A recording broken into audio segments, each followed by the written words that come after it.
Hi, it's Jesse Tyler Ferguson, and you're watching the Broadway.com show.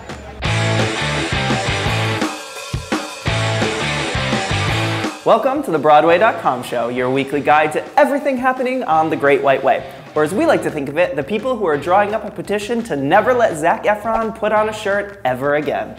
Let's get started with the news. What's the buzz, Imogen? Hello, West End. The Book of Mormon dominated the musical categories at the Oliviers, London's version of the Tonys. Among the awards, the tuna picked up were the evening's big prize, Best New Musical, and Best Actor in a Musical for Tony nominee Gavin Creel. It was a tough category for Creel, as other nominees included Broadway favourites Jared Gertner and Kyle Scatliff. Meanwhile, the Almeida Theatre was also a big winner, as West End transfers Chi America and Ghosts scooped 8 awards. Congratulations to all the honorees. The Obamas shut down Broadway on Friday, April 11th, or more specifically West 47th Street between Broadway and 8th Avenue, where they caught the evening performance of A Raisin in the Sun at the Barrymore Theatre. During intermission, Barack and Michelle made their way backstage to snap photos with the show's cast, led by Tony winner Denzel Washington. LaTanya Richardson, who plays Mama Lena, told People magazine that the first couple loved the show. And we're not surprised. If you were hoping to catch another glimpse of the Queen of Psychedelic Soul, sadly, you're out of luck. It's time to say bye-bye, baby, to A Night with Janis Joplin. After a run at the Lyceum Theatre earlier this season, the Broadway jukebox musical was originally slated to reopen off-Broadway at the Gramercy Theatre this week, but due to production issues, the run has suddenly been canceled. We had our hopes up, but instead, we're singing the old cosmic blues again. Did you somehow miss seeing the new Pulitzer Prize for Drama winner at Playwrights Horizons last year? No worries. Andy Baker's freshly awarded The Flick is coming back to the New York stage. Producer Scott Rudin plans to remount the play, which examines the lives of 3 lowly employees of a rundown movie theater at the Barrow Street Theater. You get the soda, we'll grab the popcorn, and we'll see you at The Flick. Hollywood faves Michael Cera and Kieran Culkin are set to bring Kenneth Lonergan's This Is Our Youth to the Great White Way. The play, which debuted off-Broadway in 1996, revolves around 2 cynical and perpetually high teens trying to attract the attention of a fashion student with cocaine and money. Rounding out the cast will be actress and fashion blogger Tavi Gevinson. The Anna D. Shapiro-directed play will open this fall. I'm Darren Criss, and you're watching the Broadway.com show. Our tweet of the week goes to Les Mis' Javert, Will Swenson, who also happens to be married to Audra McDonald. Yes, that Audra, the 5-time Tony-winning one. Swenson tweeted, "Just wrote someone about my wife, I like her a lot, but spell check put I lick her a lot. Both are true. Good to know, or maybe verging on TMI. Anyway, follow him at the Will Swenson." In the splashy new musical comedy Bridges Over Broadway, newcomer Helena York plays Olive Neal, a terrible, terrible actress who gets a starring role on Broadway after her mobster boyfriend backs the show. On opening night, we decided to poll the cast on the worst actress they ever had to suffer on stage alongside. Don't worry, no names were named.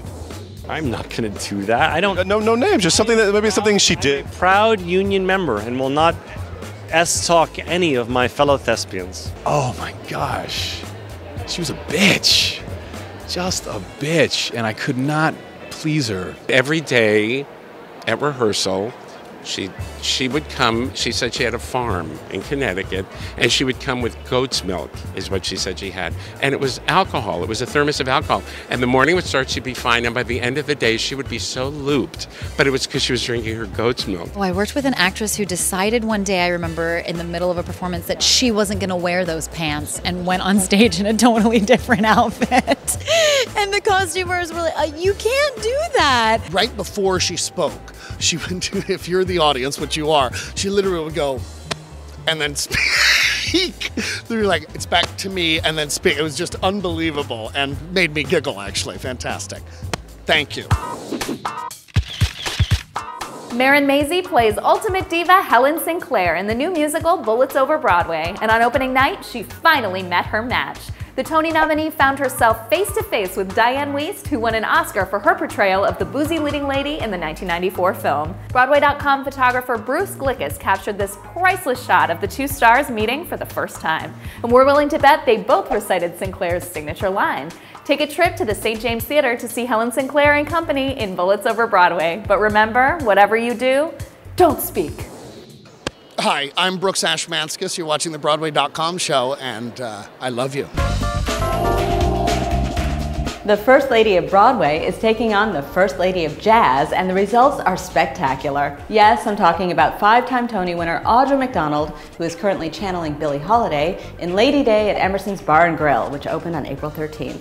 McDonald is at the height of her powers as she embodies Holiday in spirit, song, and uncannily in voice. Here's to you, Audra. Your ability to reveal the essence of this legend while still being 100% yourself is why you are the star of the week. Thumbs up to the lush Ghostlight Records recording of the Bridges of Madison County. We Can't Stop Falling for this new cast album, which captures the amazing chemistry of stars Kelly O'Hara and Stephen Pasquale, and the gorgeous score by Jason Robert Brown. Seriously, if there aren't some Tonys or Grammys handed out to these people, we're going to be as heartbroken as poor Robert Kincaid on track 19. Thumbs down to the creators of NBC's Hannibal for, spoiler alert, killing off Raul Esparza. Hannibal is one of the best shows on TV, but Esparza will seriously be missed. Raul, why don't you come back to Broadway? We'll celebrate with fava beans and a nice Chianti. Smackdown time! Last week we asked you which fall 2013 musical that closed over the winter do you hope isn't forgotten at the Tonys? First Date or Big Fish? Well, the votes are in and 72% of you picked First Date. This spring sees 2 nightclub-based shows opening on the Great White Way. Lady Day at Emerson's Bar and Grill, headlined by Audra McDonald, and Cabaret starring Alan Cumming and Michelle Williams. So we want to know, which nightclub are you more excited to get tickets to? Tweet your vote of Lady Day or Cabaret to @BroadwayCom with the hashtag #BWaySmackdown and tune in next time for the winner. That's it for this week's episode of the Broadway.com show. We leave you with a reason to get up every morning with a smile on your face. Jesse Mueller recording the title song from Beautiful. See you next week.